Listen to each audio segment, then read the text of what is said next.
Good evening, everybody. The long-awaited Wikileaks dump has finally occurred. Today, Wiki released their CIA data dump. They basically released thousands of documents in the first part of Vault 7, titled Year Zero.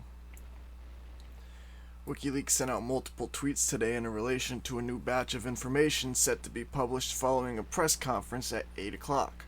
The release was given the codename Year Zero and related to what WikiLeaks called a CIA global hacking force. Here's their tweets.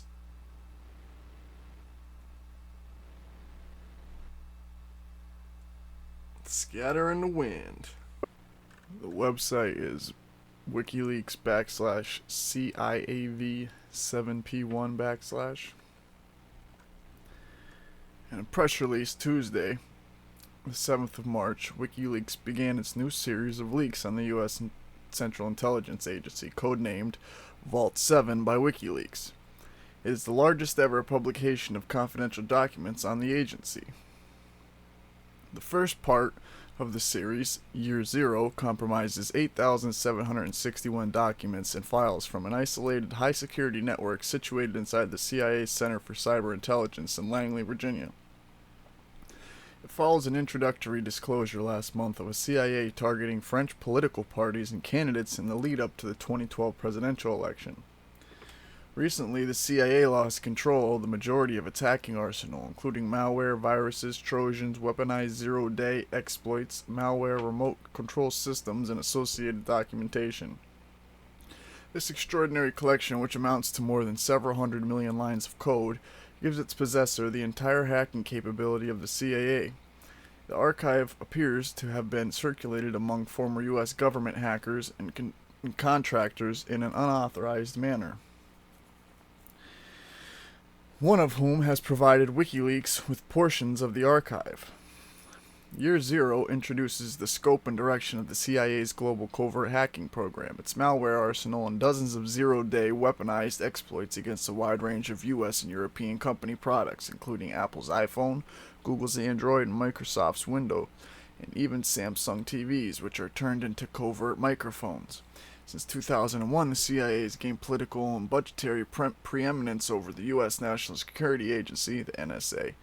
The CIA founded itself, building not just its now infamous drone fleet, but a very different type of covert, globe-spanning force. Its own substantial fleet of hackers. The agency's hacking division freed it from having to disclose its often controversial operations to the NSA, its primary bureaucratic rival, in order to draw on NSA's hacking capacities. By the end of 2016, the CIA's hacking division, which formally falls under the agency's Center for Cyber Intelligence, had over 5,000 registered users and had produced more than 1,000 hacking systems, trojans, viruses, and other weaponized malware. Such is the scale of the CIA's undertaking that by 2016 its hackers had utilized more code than that used to run Facebook. The CIA had created in effect its own NSA with even less accountability and without publicly answering the question as to whether such a massive budgetary spend on duplicating the capacities of rival agencies could be justified. In a statement to WikiLeaks, the source details policy questions that they say urgently need to be debated in the public, including whether the CIA's hacking capabilities exceed its mandated powers and the problem of public oversight of the agency. The source wishes to initiate a public debate about the security, creation, use, proliferation, and democratic control of cyber weapons. Once a single cyber weapon is loose, it can spread around the world in seconds to be used by rival states, cyber mafia, and teenage hackers alike. Julian Assange, WikiLeaks editor, stated that there is an extreme proliferation risk in the development of cyber weapons. Comparisons can be drawn between the uncontrolled proliferation of such weapons, which results from the inability to contain them combined with their high market value, and the global arms trade. But the significance of Year Zero goes well beyond the choice between cyber war and cyber peace. This disclosure is also exceptional from a political, legal, and forensics perspective.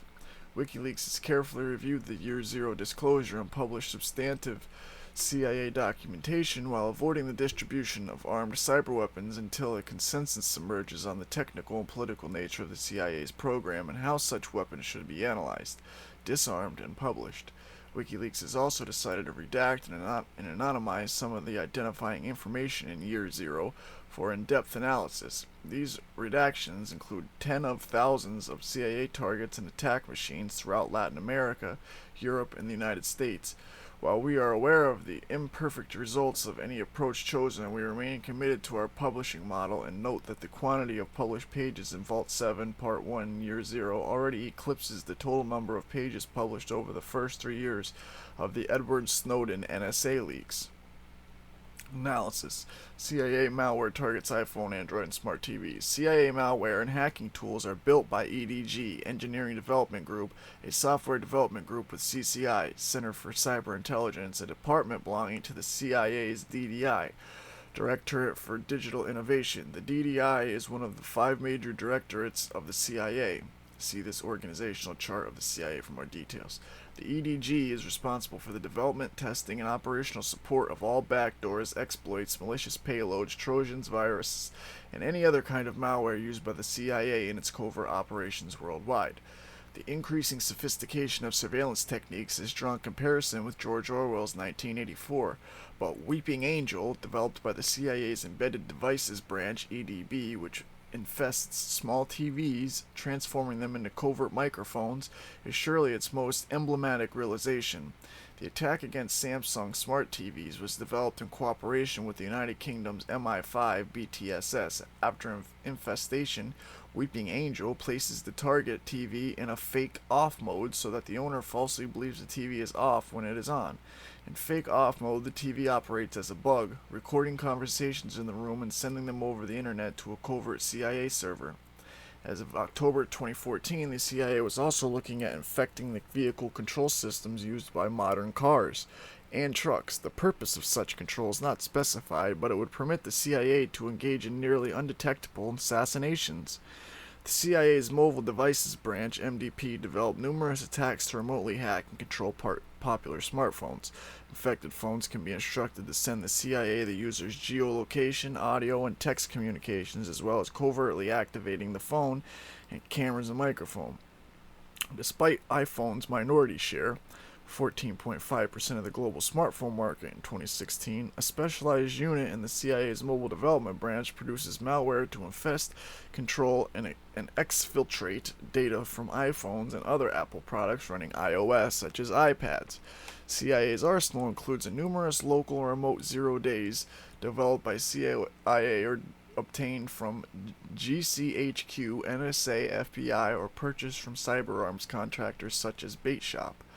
The disappropriate focus on iOS may be explained by the popularity of the iPhone among social, political, diplomatic, and business elites. A similar unit targets Google's Android, which is used to run the majority of the world's smartphones, 85%, including Samsung, HTC, and Sony. 1.15 billion Android-powered phones were sold last year. Year 0 shows that as of 2016, the CIA had 24 weaponized Android 0 days, which it has developed itself and obtained from GCHQ, NSA, and cyber arms contractors.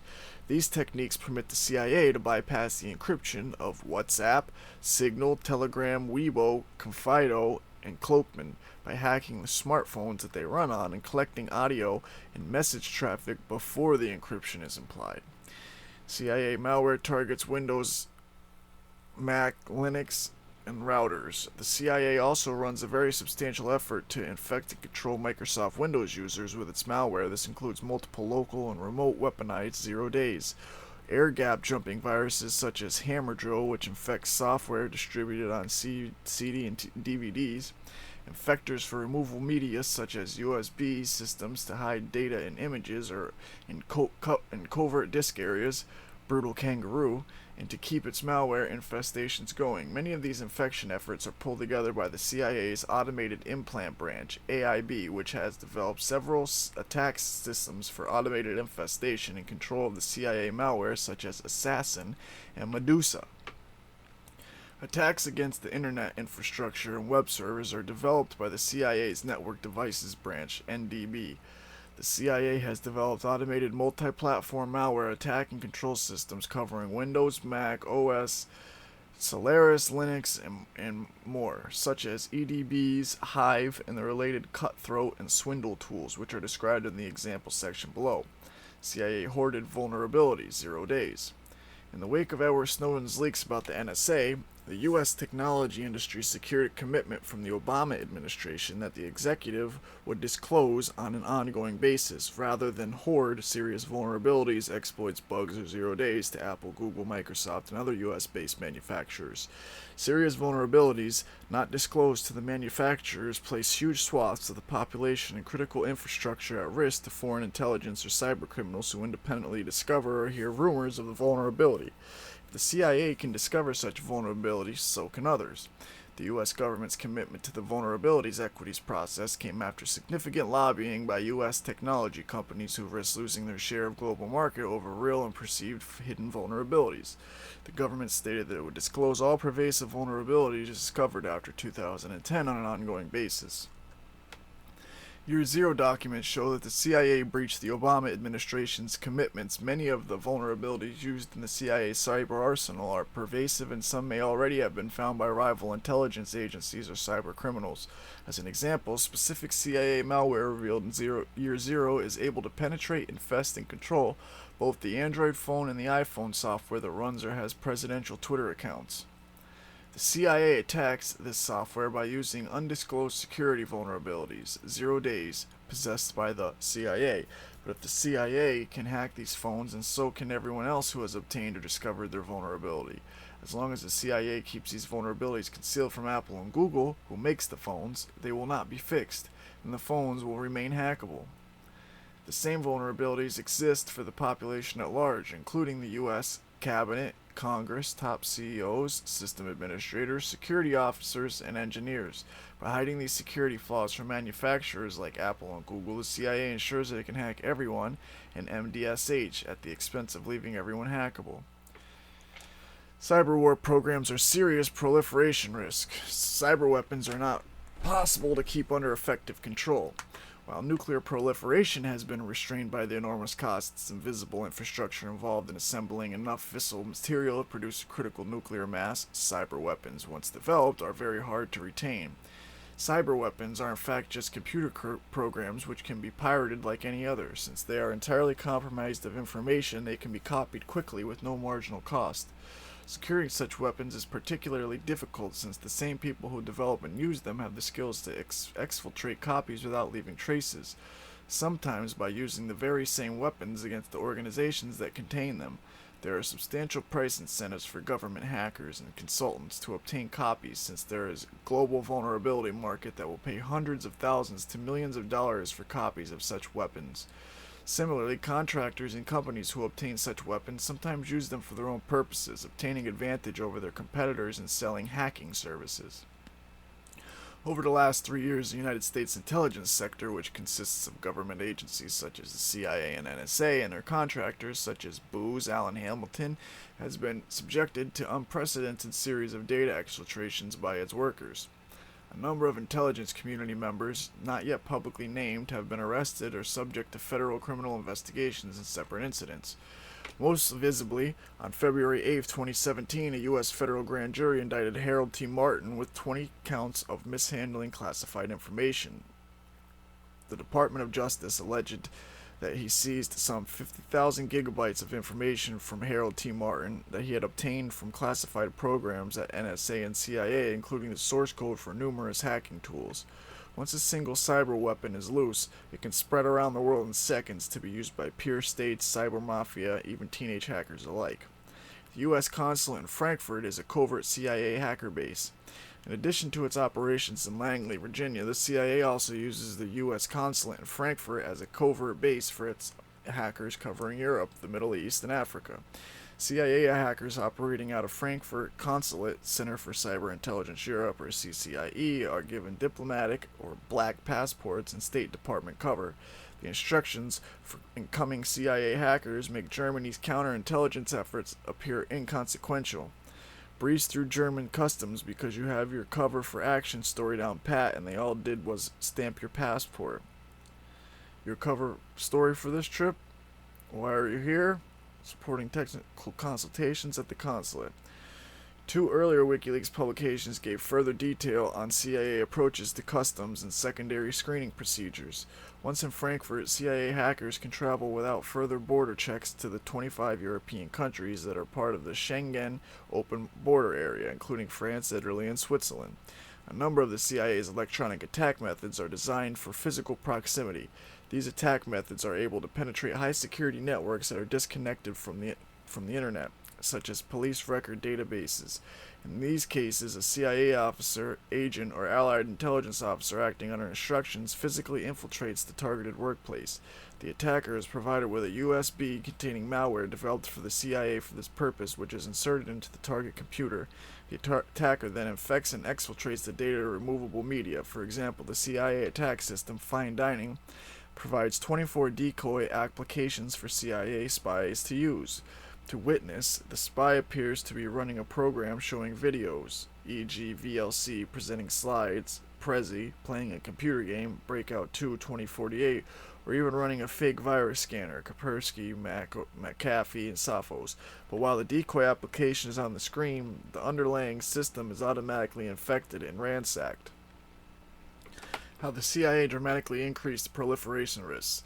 In what is surely one of the most astounding intelligence own goals in living memory, the CIA structured its classification regime such that for most market valuable part of Vault 7, the CIA's weaponized malware, implants in 0 days, listening posts, LP, and command and control C2 systems, the agency has little recourse. The CIA made these systems unclassified.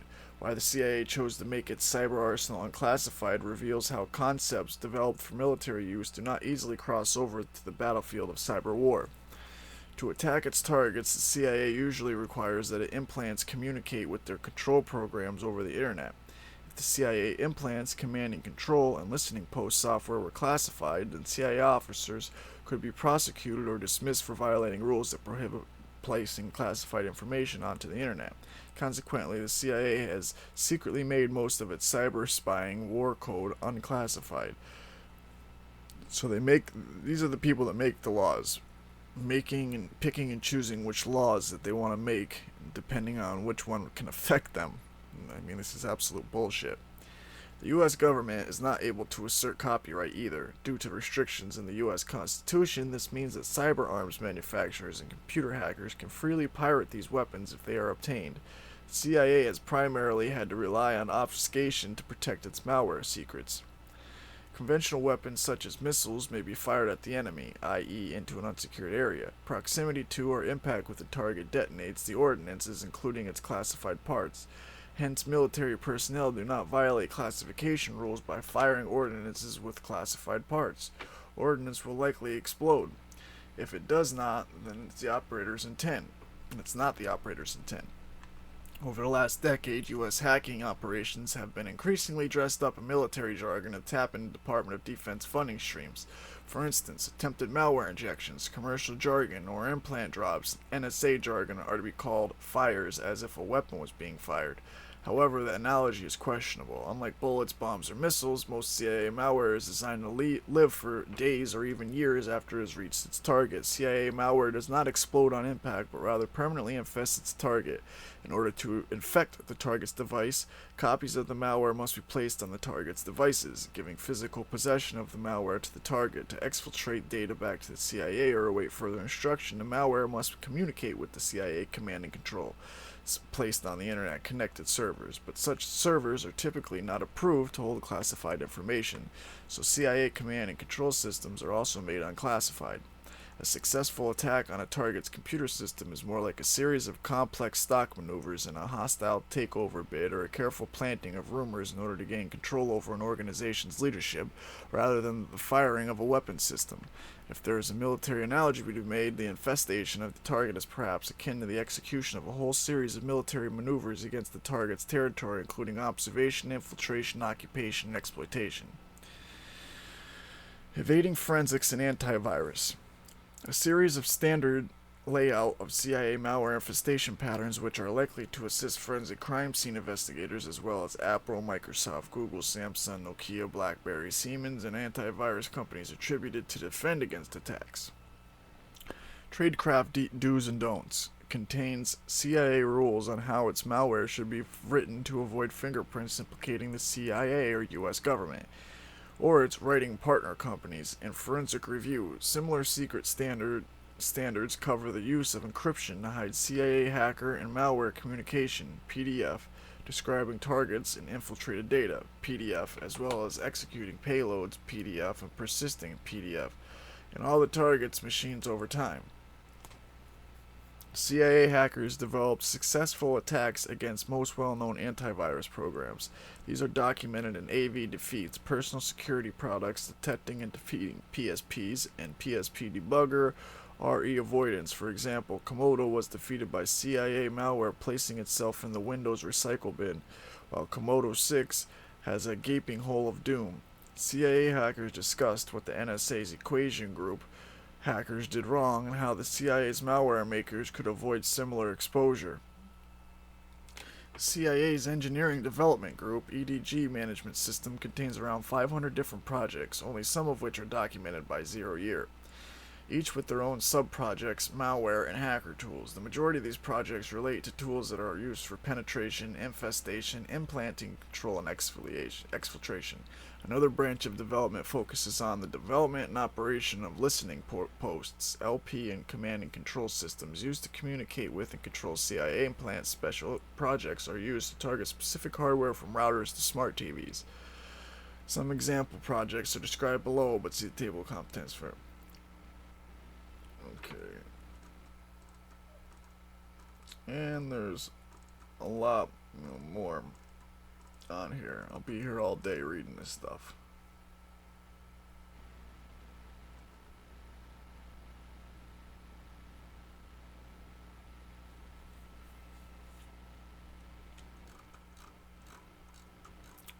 So as you can see, in conclusion, our good old CIA has been spying on all of us, and they've utilized the smart TVs, your cell phones, anything that has an internet connection, anything that connects to the internet can be used against you.